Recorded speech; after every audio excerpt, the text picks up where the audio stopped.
नमस्कार दोस्तों, मैं डॉक्टर जितेंद्र पाकड़, दर्शन शास्त्र विभाग, राजकीय महाविद्यालय करौली। प्रिय छात्रों, आज हम प्लेटो के प्रमुख सिद्धांत विज्ञानवाद की चर्चा आपसे करेंगे। विज्ञानवाद की चर्चा करने से पूर्व हमने प्लेटो के जीवन के बारे में, प्लेटो द्वारा लिखित जो ग्रंथ है उनके बारे में, और प्लेटो द्वारा एथेंस में स्थापित संस्था एकेडमी की शिक्षा प्रणाली के बारे में आप लोगों से हमने चर्चा की थी। अब हम प्लेटो की इसको आगे बढ़ाते हुए प्लेटो की जो प्रत्ययवाद है, जिसे हम सामान्य सिद्धांत भी कहते हैं, उनके इस विज्ञानवाद सिद्धांत को, उसकी हम विस्तार से आप लोगों से चर्चा करते हैं। इस सिद्धांत की चर्चा करने से पूर्व आप लोग इस चैनल को सब्सक्राइब करें, वीडियो को लाइक करें, और किसी भी प्रकार की कोई आपको प्रॉब्लम हो, कोई जिज्ञासा हो, तो उसे कमेंट्स में लिखें। अब हम प्लेटो की प्रमुख जो सिद्धांत है विज्ञानवाद, जिसे हम सामान्य सिद्धांत या प्रत्ययों का सिद्धांत भी कहते हैं, इसकी हम चर्चा करते हैं। प्लेटो द्वारा स्थापित संस्था एकेडमी में छात्रों को कई विषयों का ज्ञान कराया जाता था। विद्यार्थियों की प्रतिदिन के अध्ययन कार्यक्रम में सर्वप्रथम उन्हें गणित और रेखागणित की विषय सिखाए जाते थे, यानी इन पर जोर दिया जाता था। इसके बाद ज्योतिष विद्या का भी ज्ञान दिया जाता था, शिक्षा दी जाती थी। तत्पश्चात विद्यार्थी एकेडमी में द्वंद्वात्मक तर्क, जिसे हम वाद विवादात्मक या प्रश्नोत्तर पद्धति कहते हैं, के बारे में उन्हें सिखाया जाता था। अंत में उन्हें साधना प्रणाली की शिक्षा दी जाती थी। यह एकेडमी का प्रतिदिन का अध्ययन कार्यक्रम था। प्लेटो खुद भी एकेडमी के शिक्षक के रूप में विद्यार्थियों को समझाते थे। परम तत्व विशुद्ध विज्ञान स्वरूप शिव तत्व होता है। यह परम तत्व या शिव तत्व सहानुभूति का विषय है, जिसको हम अल्टीमेट रियलिटी कहते हैं। उस विज्ञान स्वरूप तत्व की बात हमने सुकरात के दर्शन में भी की थी, शिव तत्व की बात की थी, उसको यहाँ विस्तार से ये समझाते हैं। सैविकल्प तर्क हमेशा द्वंद्वात्मक तथा निषेध प्रधान प्रकार का होता है। तर्क का कार्य होता है अपने विकल्पों का खंडन करना तथा इस बात को सिद्ध करना कि उसकी गति केवल तत्व तक ही सीमित नहीं। तर्क, जिसे हम सैविकल्प तर्क भी कहते हैं, हमेशा तत्व की ओर इशारा करके हमें निर्विकल्प अनुभूति की ओर अग्रसर होने के लिए प्रेरणा प्रदान करती है। प्लेटो ने द्वंद्वात्मक तर्क रूपी दर्शन को विज्ञानों का विज्ञान कहकर पुकारा, यानी प्रत्ययों का प्रत्यय सिद्धांत की बात करते हैं। कारण यह था कि जहाँ पर अन्य विज्ञान समाप्त हो जाते हैं, वहाँ से द्वंद्वात्मक तर्क की शुरुआत होती है। जब द्वंद्वात्मक तर्क दर्शन का तर्क रूपी निषेध समाप्त हो जाता है, तब निर्विकल्प अनुभव के विज्ञान का प्रारंभ होता है। प्लेटो ने इसी को शिव तत्व या कल्याणकारी तत्व की साधना माना था तथा उसके दर्शन का चरम लक्ष्य बताया था। आगे कहते हैं कि विज्ञानवाद को प्लेटो का सबसे ज़्यादा महत्वपूर्ण सिद्धांत माना जाता है। ये बात हम पहले ही बता चुके हैं कि विज्ञानवाद, जिसे हम प्रत्ययवाद कहते हैं, बहुत ही इम्पोर्टेंट सिद्धांत है प्लेटो का। अब इस पर कुछ विवाद है। कुछ विद्वान ऐसा मानते हैं कि विज्ञानवाद का सिद्धांत प्लेटो का अपना मौलिक सिद्धांत है, जबकि कुछ अन्य दार्शनिक या विद्वान जन कहते हैं कि यह सिद्धांत उनके गुरु सुकरात का है। कुछ विद्वानों का कहना है कि यह सिद्धांत मूल रूप से सुकरात का है और सुकरात ने ऐसे प्रदान किया था। लेकिन प्लेटो के बाद के संवाद ग्रंथ से यह बात सिद्ध नहीं होती। इस बात को प्राय सभी विद्वान स्वीकार करते हैं कि विज्ञानवाद का सिद्धांत अपने मूल रूप में सुकरात का सिद्धांत है। यह बात दूसरी है कि सुकरात के ऊपर उनसे पूर्व हुए पाइथागोरस, हेराक्लाइटस और पार्मेनिडेस जैसे दार्शनिक या विद्वानों का ग्रीक दार्शनिकों पर काफ़ी प्रभाव पड़ा और निश्चित रूप से सुकरात पर भी उनका प्रभाव प्रतीत होता है। सुकरात के विज्ञानवाद का विकास प्लेटो ने किया तथा इस महत्वपूर्ण सिद्धांत को विशाल रूप प्रदान किया। विज्ञानवाद सिद्धांत की अवधारणा दार्शनिक प्लेटो के फीडो नामक कृति में पाई जाती है, जिसमें सुकरात के विचार प्रधान तौर पर प्रस्तुत किए गए। यानी सुकरात के विचारों को फीडो में स्पष्ट रूप से किया गया, स्पष्ट रूप से समझाया गया। यह बात ध्यान देने की है कि प्लेटो ने अपने संवाद ग्रंथों में अपने गुरु सुकरात के मुख से ऐसी कोई भी बात नहीं कहलवाई जो कि सुकरात को मान्य नहीं थी। ये संवाद ग्रंथ उन लोगों को पढ़ने के लिए दिए जाते थे जो कि सुकरात और उनके शिष्य प्लेटो को भली प्रकार से जानते थे। तो इस प्रकार की चर्चा हमें यहाँ मिलती है। सुकरात ने अपने दर्शन सिद्धांतों के बारे में कुछ नहीं लिखा था। ये बात हम पहले चर्चा कर चुके हैं कि सुकरात ने किसी भी प्रकार की कोई ग्रंथ की रचना नहीं की थी, अर्थात किसी ग्रंथ को नहीं लिखा था। सुकरात के बारे में जो कुछ हमें जानकारी प्राप्त होती है वो प्लेटो के ग्रंथों से ही जानकारी प्राप्त होती है। प्लेटो ने ही अपने संवाद ग्रंथों में उनके दर्शन या विचारधारा को एक निश्चित रूप या आकार प्रदान किया था। प्लेटो के अंदर दार्शनिक की गंभीरता तो थी ही, लेकिन उनकी साहित्यिक कला भी उत्कृष्ट प्रकार की थी।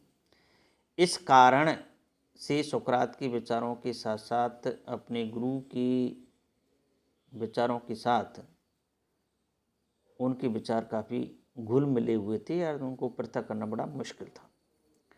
आज ये बात विश्व में सार्वभौमिक रूप से स्वीकार की जाती है कि अपने मूल रूप में विज्ञानवाद का सिद्धांत सुकरात का अपना खुद का सिद्धांत है तथा इस सिद्धांत को संसार के सामने अव्यक्त या प्रत्यक्ष करने का श्रेय दार्शनिक प्लेटो को जाता है।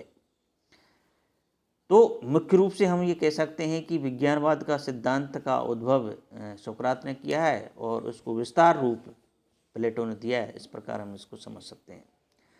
प्लेटो को अपने गुरु सुकरात का विज्ञानवाद का सिद्धांत मान्य या स्वीकार था। उन्होंने इस महत्वपूर्ण सिद्धांत की व्याख्या करके इसे विशद रूप से विकसित किया। प्लेटो ने अपनी पार्मेनाइडीज नामक संवाद में विज्ञानवाद का खंडन भी किया। विज्ञानवाद को सुकरात का सिद्धांत मानने वाले लोगों का कहना है कि प्लेटो ने पार्मेनाइडीज में विज्ञानवाद का खंडन किया। जो लोग विज्ञानवाद को प्लेटो का सिद्धांत मानते हैं उनका कहना है कि प्लेटो ने आगे चलकर अपने विचार बदल दिए थे। लेकिन विद्वानों के उपयुक्त दोनों मतों को ठीक नहीं माना जा सकता। सही बात तो यह है कि प्लेटो ने पार्मेनाइडीज नामक अपने संवाद ग्रंथ के अंदर विज्ञानवाद का खंडन नहीं किया है, बल्कि उन्होंने इस महत्वपूर्ण सिद्धांत में कुछ संशोधन किया। प्लेटो ने अपने फीडो इत्यादि पूर्व संवाद ग्रंथों में सुकरात के विज्ञानवाद का विवेचन किया है और पार्मेनाइडीज में अपने विचारों के अनुरूप उसमें कुछ संशोधन किया है।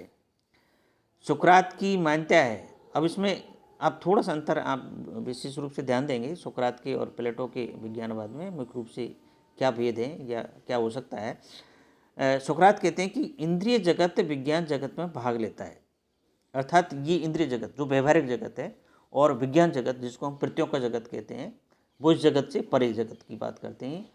तो ये इंद्रिय जगत जो है प्रत्येक जगत में भाग लेता है तथा वह विज्ञान जगत को प्रतिबिंबित करता है। यानी ये व्यवहारिक जगत उस विज्ञान जगत को एक तरह से प्रतिबिंबित करता है। प्लेटो क्या कहते हैं? प्लेटो कहते हैं कि इंद्रिय जगत का विज्ञान जगत में भाग लेने से यह सिद्ध होता है कि इंद्रिय जगत मूल रूप से विज्ञान जगत का ही सत्य अंश है। यदि हम ऐसा मानते हैं तो व्यवहार और परमार्थ का भेद खत्म हो जाता है तथा व्यवहार सिर्फ अपूर्ण परमार्थ बन जाता है। लेकिन प्लेटो को यह बात मान्य नहीं है। प्लेटो कहते हैं जब यह कहा जाता है कि इंद्रिय जगत विज्ञान जगत को प्रतिबिंबित करता है तो इंद्रिय जगत को विज्ञान जगत का प्रतिबिंब मानने से यह साबित होता है कि इंद्रिय जगत व्यवहारिक रूप से किसी प्रकार का तत्व नहीं है। तब तो व्यवहार असत बन जाएगा। ये बात भी प्लेटो ने स्वीकार नहीं की है। सच बात तो ये है कि प्लेटो इंद्रिय जगत को विज्ञान जगत का अंश या प्रतिबिंब कहने की अपेक्षा उसको विज्ञान जगत की अभिव्यक्ति कहना ज़्यादा अच्छा समझते हैं। अर्थात अब आप इस अंतर को समझ गए होंगे कि सुकरात प्रत्यय जगत को इस इंद्रिय जगत का एक तरह से प्रतिबिंब मानते हैं, जबकि प्लेटो क्या कहते हैं? प्लेटो कहते हैं कि भाई इंद्रिय जगत जो है विज्ञान जगत का एक अंश है। अंश और प्रतिबिंब कहने की, अंश नहीं है, अंश और एक प्रतिबिंब कहने की अपेक्षा उसको एक अभिव्यक्ति मानते हैं कि ये जो व्यवहारिक जगत है उस प्रत्यय जगत की अभिव्यक्ति मात्र है, न कि कोई अंश या प्रतिबिंब। जबकि सुकरात तो उसका अंश या प्रतिबिंब मानते हैं। ये मुख्य रूप से अंतर देखने को मिलता है। इस प्रकार प्लेटो अपने गुरु सुकरात के विज्ञानवाद सिद्धांत को अस्वीकार या खंडन नहीं करते हैं, बल्कि वे इस सिद्धांत में संशोधन करते हैं। इसे प्लेटो का प्रथम संशोधन कहा जाता है। सुकरात ने विज्ञान स्वरूपी शिव तत्व के बारे में बताया है।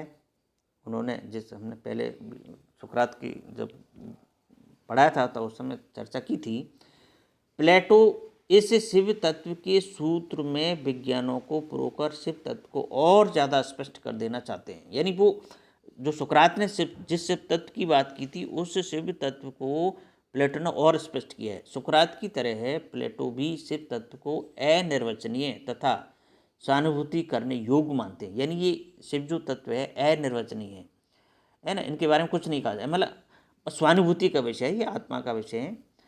शिव तत्व के विषय में प्लेटो ने ज़्यादा तो कुछ नहीं कहा, लेकिन शिव तत्व की अनिर्वचनीयता और प्रधानता का विवेचन उन्होंने अपने संवाद ग्रंथों में किया है।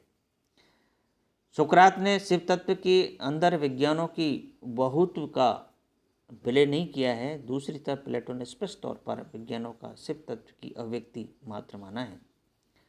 तो ये इस प्रकार से प्लेटो और सुकरात ने जिस विज्ञानवाद, जिसे हम प्रत्ययवाद या सामान्य का सिद्धांत कहते हैं, की चर्चा हमने जो सुकरात ने शुरू की थी उसको प्लेटो ने इस प्रकार से स्पष्ट किया है।